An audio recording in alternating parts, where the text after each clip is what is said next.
right, welcome back. Another Monday, ready to go. Happy Monday. Good morning. Hello. Welcome to the latest episode of the Project Failure Files, the series for anyone who manages people, projects, or processes for a living. I'm Sharon Weaver, CEO of Smarter Consulting. You're trying to be all dramatic or something.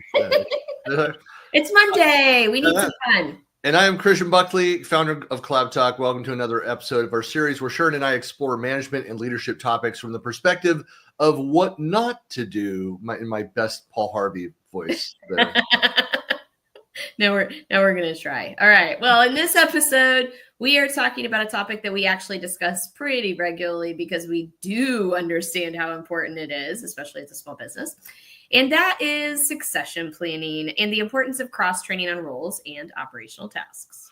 You know, within a large enterprise, and I've been through this, I've been in large organizations where we did the kind of the systems planning model and talked about the various teams, and various team leads and managers were sitting there, and we talked openly about who are the up and comers that we see to move in, like if something happened to us. You know, it was all part of that planning, which is an excellent discussion. Within a large enterprise, though, you tend to have a larger buffer. If the leader steps down or gets promoted, you usually have qualified people, or at least those who understand the business and those roles. Sometimes multiple people that they can step into that role, whether permanently or at least temporarily, to fill that gap.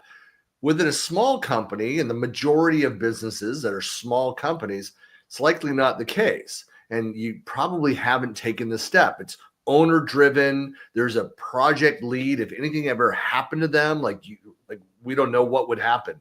That's a bad place to be. Yeah, we talk a lot about working within like project frameworks and methodologies, and this is definitely one of the reasons why.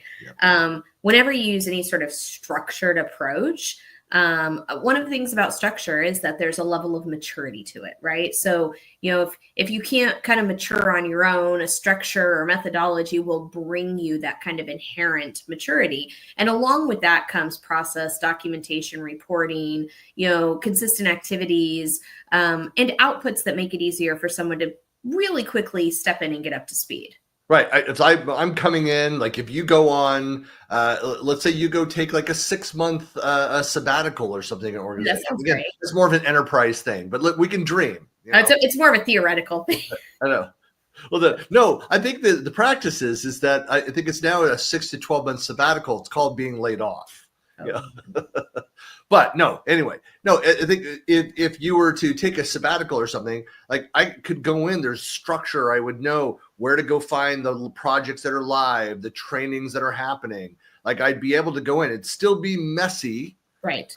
We're not set up for that to happen usually. But with all of those other deliverables, I know where the documentation is. I have a sense from the status meetings where each client is and where we need to pick up from there. So, I mean, I think of this like from like a major Broadway show.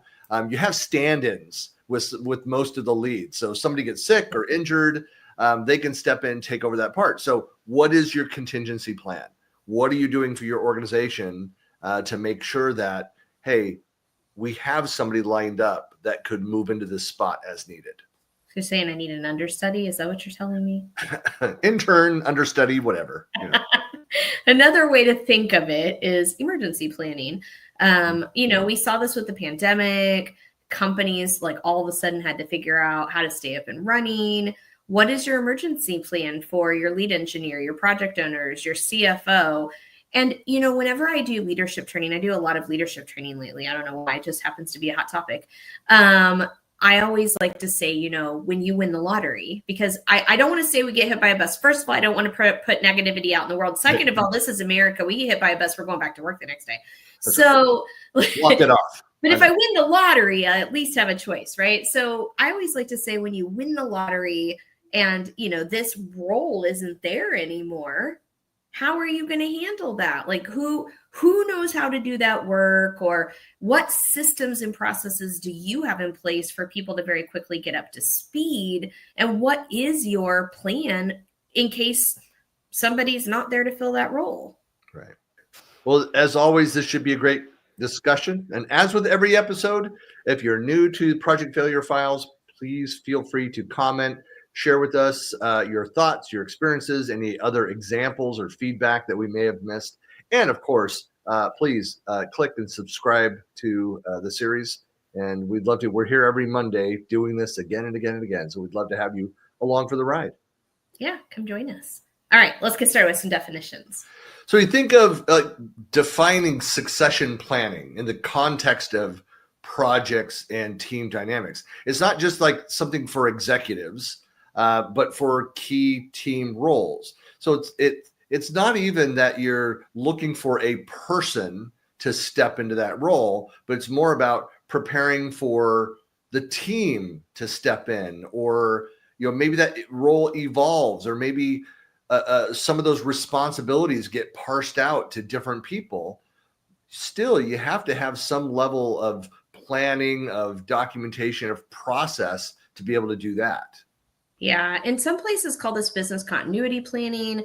Mm-hmm. I know, especially as a small business, this is something that I have to turn in on a pretty regular basis. Like, okay, Sharon, what happens, if you're not there to do this? And you're absolutely right. I think, part of the definition around succession planning or continuity planning is the idea of understanding what are the critical roles, responsibilities, and tasks in your organization that if somebody's not doing that or they're not getting done is going to cause, a risk to your business. And there's larger risks and smaller risks. And so then you can kind of define which ones are priorities, but ultimately it's understanding what roles and what responsibilities and what tasks need to be backed up. And just think about the, think about what would happen if you didn't have this planned out. I mean, what would be the impact to projects? Do you have projects that would stall out? Would you have knowledge loss from those roles being gone? Another thing that we've talked about a lot is burnout of the people that have to pick up the pieces. I mean, that's the reality for a lot of us. You're thinking about this scale, not just, again, the leadership's leaving, that kind of standard way of succession planning. But the reality is that in this economy, when people get laid off around you and they, for whatever the algorithm is that does the selection there, older, more expensive, maybe, as how it usually goes. Yeah, we all just kind of, we know that's what it is often. But anyway, with that, a lot of it then gets handed off to other team members, and then burnout has become a major issue. Well, yeah, because, people take over and they end up not just doing their own roles, but picking up the slack from the roles that are no longer there. So thinking about project and cultural impacts, without having a bench of trained team members ready to go at the moment's notice to pick up exactly where the person is left off, losing a single contributor can delay or derail entire initiatives. Yeah, in fact, somebody just sent me a little video the other day talking about the cost of somebody leaving and how it's so much better to, do your best to keep the employees you've got as opposed to starting over, because the minute you get a new employee or you get a new resource of any kind, they have to ramp up, not just on that particular task, but also on the culture and the clients and, whatever it is that your expectations are, they've kind of got to figure it out. And, we haven't talked a whole lot about this lately, but the whole forming, storming, norming, performing thing as well is like, there's all these like cultural things that have to happen for somebody to feel like they fit within a team and an organization before we can even get to the doing the task part. So there's always a ramp up period and a delay that's just going to happen organically. Twice in my career have I started on with a new, one was new company. The second time was a new role. In fact, it was at the same company like 2 years later, new role, but for people that were retiring. And so, but they brought me in, like the first one, it was literally the last week of the individual that I was replacing. And so everything was rushed. all the handoffs, the documentation. I always talk about how he had built this massive 3-ring binder of like all the things that he owned, and there was like no detail in it. It was useless. He was gone the next week. Honestly, I think I maybe looked through the binder 2 more times. Useless. It just because it wasn't helpful. It wasn't indexed. There was no TOC on it. I was literally just thumbing through. Did I find something that would be helpful? No. So not properly thought out. But this kind of speaks to that cultural issue of, teams that are overly reliant on these high performers, usually high performers, who carry too much of that institutional memory. And so what you can do culturally is to build a culture where you're sharing, where you're doing knowledge sharing as a regular occurrence. And so there's somebody that you might be paired with or shadow on a regular basis, and just to be aware, especially with junior and senior people on the team from experience and sharing knowledge. Back in the olden times, hoarding information was a form of power. Well, now, who's the most, useful person? It's the one who's sharing the most knowledge and experience. And so that's something that you should really make sure that your culture supports that. Yeah, at least we hope so, right? Yeah, knowledge hoarding hopefully is more of a thing of the past, and hopefully we're getting to the point where we're more collaborative and we're more communicative, and we're more open to sharing that knowledge, because you're absolutely right. I always kind of joke that the reward for a job well done is just more work, because it's that whole, if you want something done, go find a busy person, right? We look for those top performers. We're like, well, that's the person that's going to get it done. And what ends up happening is those, like you said, those high performers end up really carrying the lion's share of what's going on. And they oftentimes, they do it a way that makes sense to them because it's quick and easy. And a lot of times organizations don't want to invest the time and energy into creating a real system or process or training other people on how to do it. And so then all of a sudden, when that high performer goes on vacation or wins the lottery or gets offered a better job somewhere else, then all of a sudden those processes that they were doing just kind of fall apart, and then nobody quite knows what to do. And so I think you put yourself at risk when you allow those kinds of things to happen, instead of investing the time and energy to create the systems and the processes the way they should be. And to clarify too, we're not talking about that people are just not interchangeable for the most part. There are people that are very talented and they're experts and they're doing well. They're in their role for that purpose. And so you may not be able to do everything the same way as that individual, but core, especially customer, public facing, data systems, tools, like all those things continue running after that superstar leaves. You still have what you need for somebody else to kind of get up and running, at least to move things forward until they can develop that level of expertise. So I think it's about empowering, mentoring people, giving them the training, doing that cross training. Because the other thing that happens in cross training, and this is a different topic for another day, but is that you might find new perspectives, bring in other opportunities for efficiencies. They may why are you doing it this way? Are you aware we could automate this so that you can spend more time doing this other thing? I had no idea. And so doing that kind of sharing, that knowledge sharing, role sharing, can lead to other innovations, other efficiencies. Yeah, I think, I always like to go back to the sports analogies just because it helps me to kind of visualize it. But it's the idea of, if you've got a lead, say playing soccer or whatever, and they're kicking the ball and there's nobody there to catch the ball other than them, and then they're out of the game, well, that ball's just going to sit there and not go anywhere. It doesn't matter. If you've got somebody that can at least try, then the ball's going to make forward momentum, right? And even if they're not as great or celebrity as the previous person that was in that role, forward momentum is really the goal that we're after. And then, like you said, they can learn, and maybe they'll bring a different perspective or a different flair to it than the person before them. But I think it's always, always, always good to have, some sort of a system in place and some sort of a backup in place. Yeah. Well, that I think is a great segue into pitfalls of this, of not having a plan, not having that succession plan in place. I mean, you think about going in and doing development on the production system. Why is that a no-no, Sharon? I don't know what you're talking about. Yeah. No, nobody. Made eye contact. I know you know what I'm talking about. No, nobody minds when you're working on the plane when you're flying it, right? They don't mind one little bit. That's right. Yeah. So it's having that single point of failure, not having redundant systems, doing development work on the production system that's out there and live, like all bad things. If one person holds all the knowledge, has all the right access, has the permissions, is the decision-making authority, they're gone. They've won the lottery / been hit by a bus.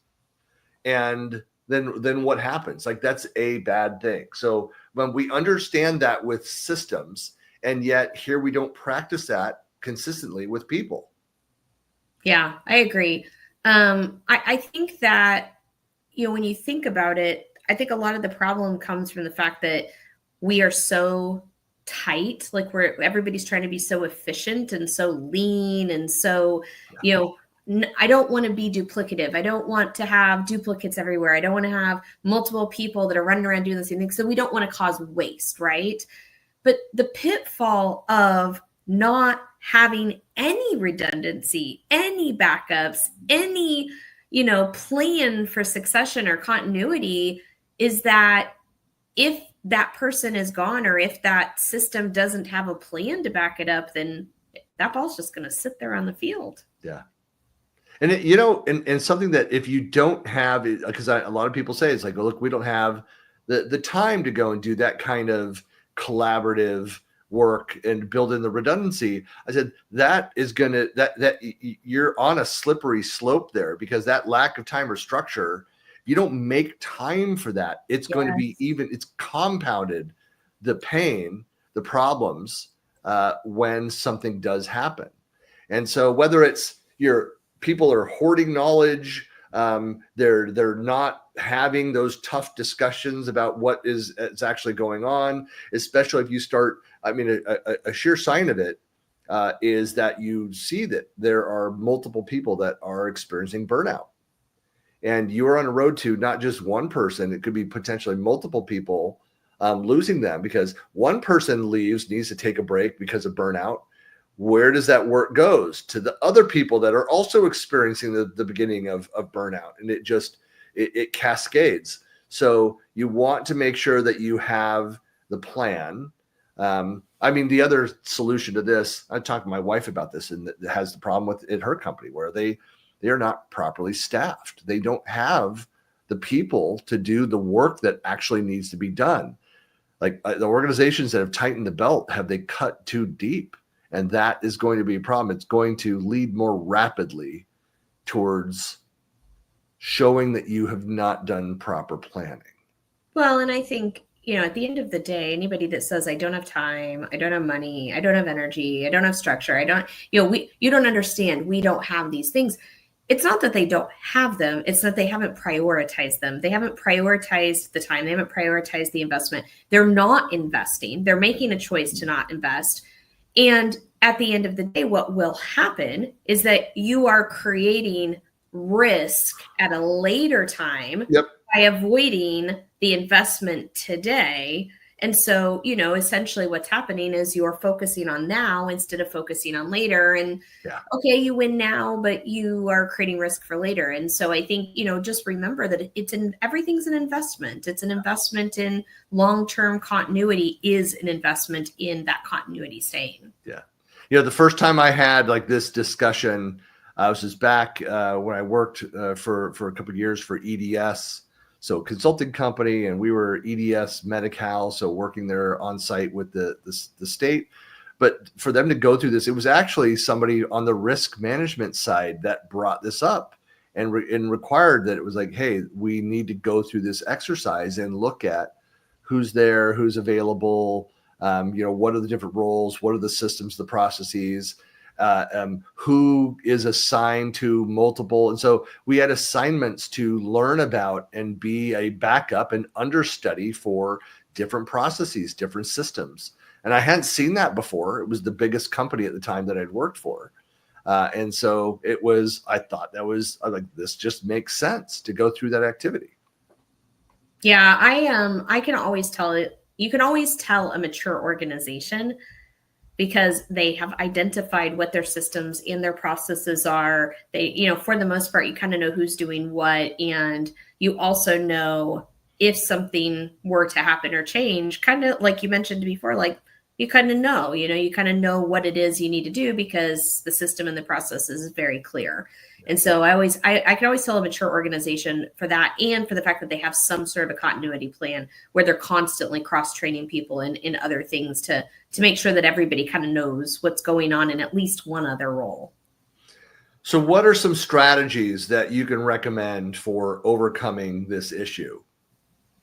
I think the most important thing that I would bring up is really making sure that you understand what your risks are. So it's things like identifying critical roles or critical tasks that if for whatever reason they didn't get done would cause the most damage to your organization in general. So if somebody did leave or if something did happen, what's going to be impacted?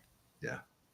It just had me thinking of the town that we lived in a few years back in Washington State. Small little town, about 8,500 in the town property, maybe about 11,000 people if you include the surrounding area. They would do emergency preparedness, and it was it was a couple of the local churches helped organize the whole thing, and you didn't have to participate, but most of the neighbors did. And it was fantastic where they would actually mail out. Nobody knew until the day that it got posted of what the emergency was. And then we had different roles. We had like calling trees of people to check in on, like all this kind of stuff around an emergency. I just remember one year it was like a bird flu type thing. There was something, an airborne toxin, and what would you go and do and around that, and what would, and they in it would be like, hey, these critical services were impacted, so this was not an option, and like what would you do, and talk to your family, talk with your neighbors, do all that kind of stuff. I just thought that if we can do it at that scale there for the town, I mean, why couldn't you do something similar with the roles inside your organization? Like they're difficult conversations. But for you to put a plan together, leverage AI and say, look, here's how big we are. Here's the roles. Here's the impacts. Help me build out a risk profile for our company. And what do we need to do? What questions do we need to have answered? Where do we have that? In case of emergency, break this glass. What happens when we do that? Yeah. And I think part of that is that cross-training, knowledge sharing, that aspect of it. When I've been at more mature organizations, another thing that I do notice and that I've participated in is like table read DR exercises, where they've said, if something happened, this is an IT thing, and that's a government thing, but in IT, especially enterprise level technology, is those table reads of if this scenario were to happen. A lot of people do a table read, meaning that we're going to do a mock example of something happened. We're going to go ahead and act out our parts as if we were there to do it. We're going to say how long it's going to take us, things like that. And I think that's something that I don't know that I see a lot of organizations doing anymore. And I think it's something that's really, really helpful to understand. It's kind of like a fire drill or a tornado drill or an earthquake drill, right? It's just what would we do if this did happen? Exactly. I think the other thought, the memory came in my mind is that you're working with various data centers. They used to have something very similar. If there was an emergency, they had their protocol of what they would go and do, how they would secure different parts of the data center. They actually had flagged like the most critical systems. Besides the fact that it's one of the, well, at least this data center it was for the phone company and its location, one of the safest buildings on the planet, because they think of there in the Central Valley of California, earthquake zone, kind of every contingency around that. But that's just something, you're not going to go to those extremes for your company. But doing things like identifying, and I have a regular part of maybe quarterly leadership meetings to talk about emerging leaders and within what roles, to talk about knowledge transfer protocols, what this means. If you do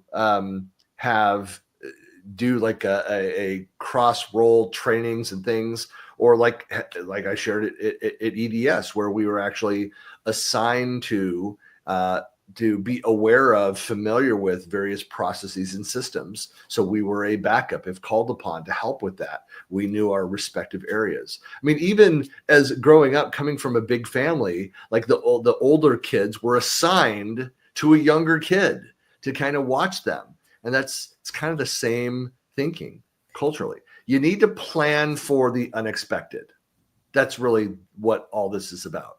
When we're starting to put our foot over the line into the whole idea of knowledge management, we didn't quite get there, but we're really close.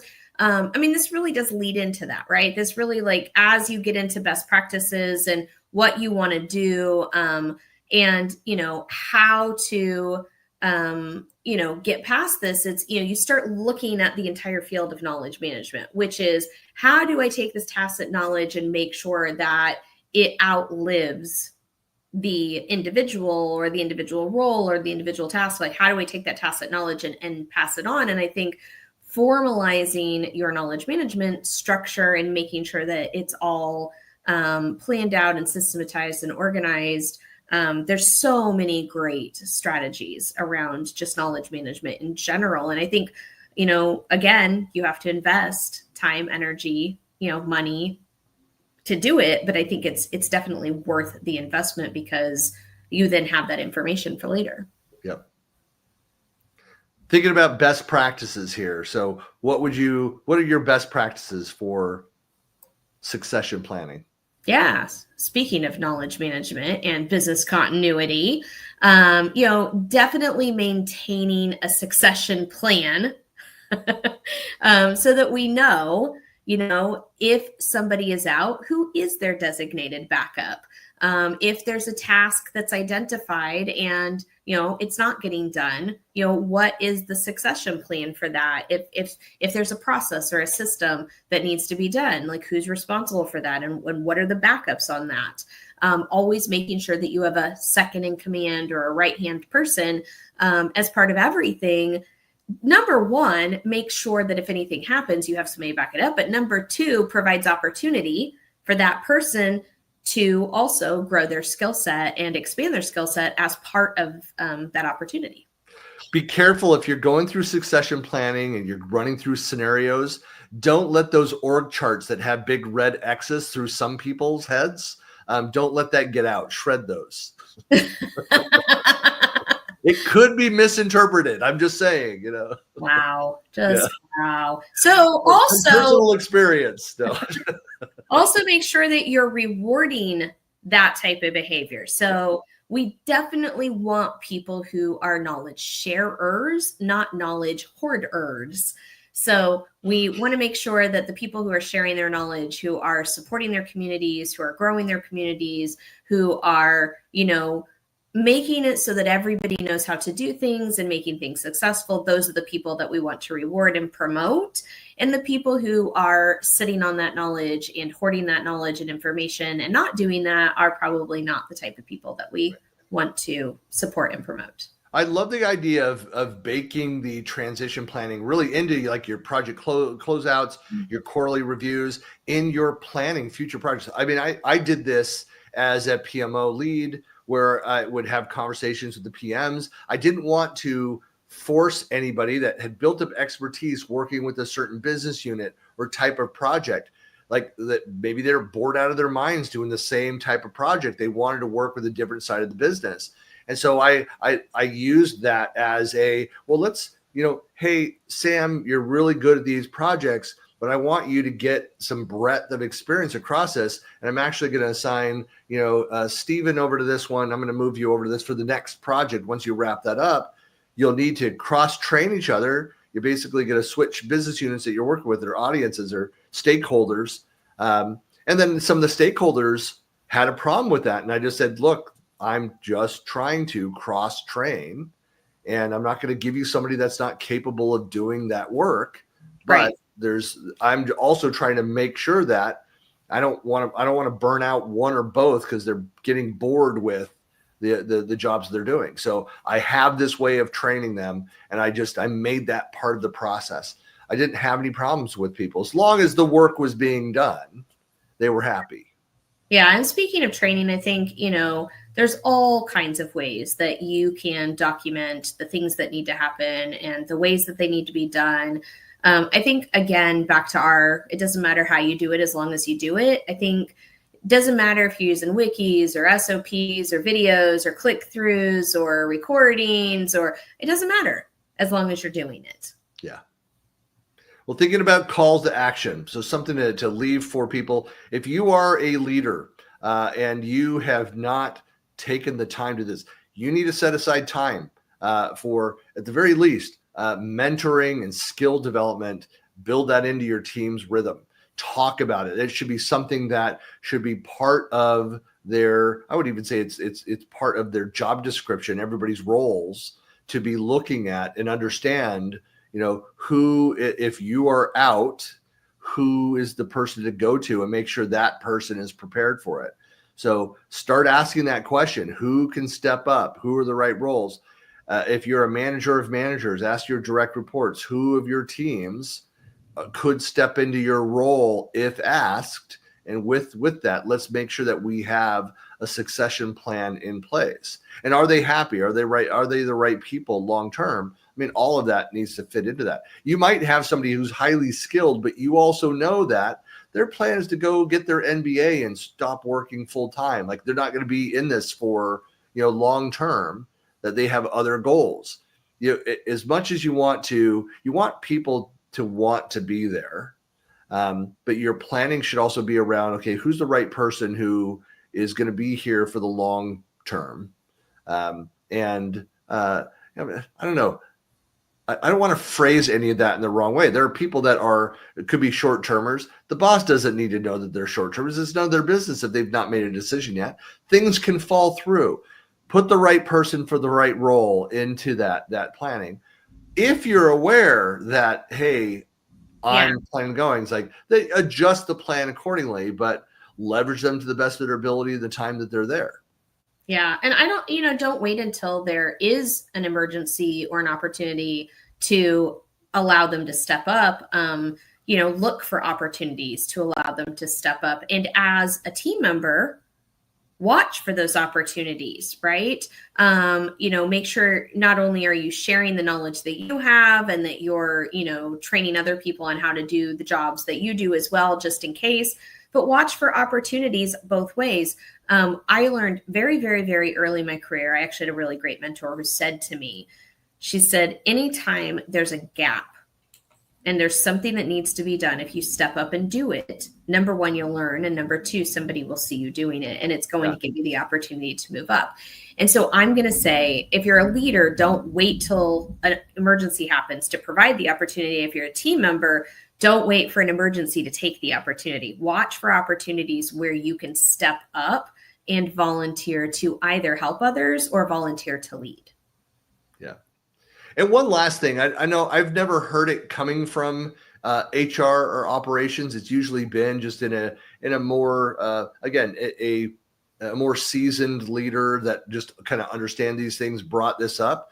But it makes sense that as part of your HR operations teams have this succession planning should be part of the onboarding, the review process, the team planning cycles, so that it is discussed, that you're reminding your management layer, hey, this is something that you need to be talking about, thinking of, and planning for. And so even holding them accountable for that.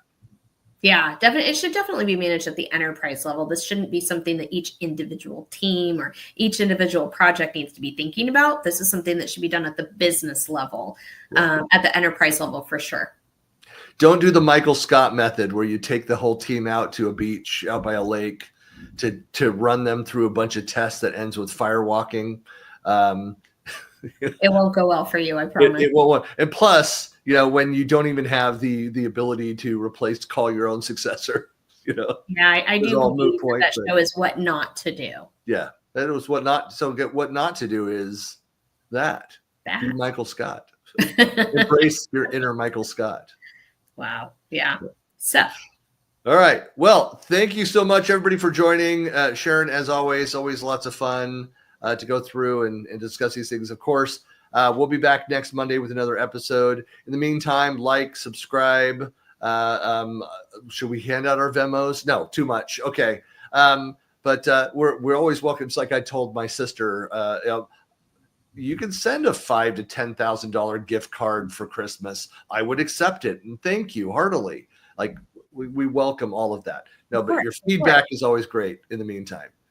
Yeah. Your feedback, your stories, we want to know, make sure we know about them. That's good.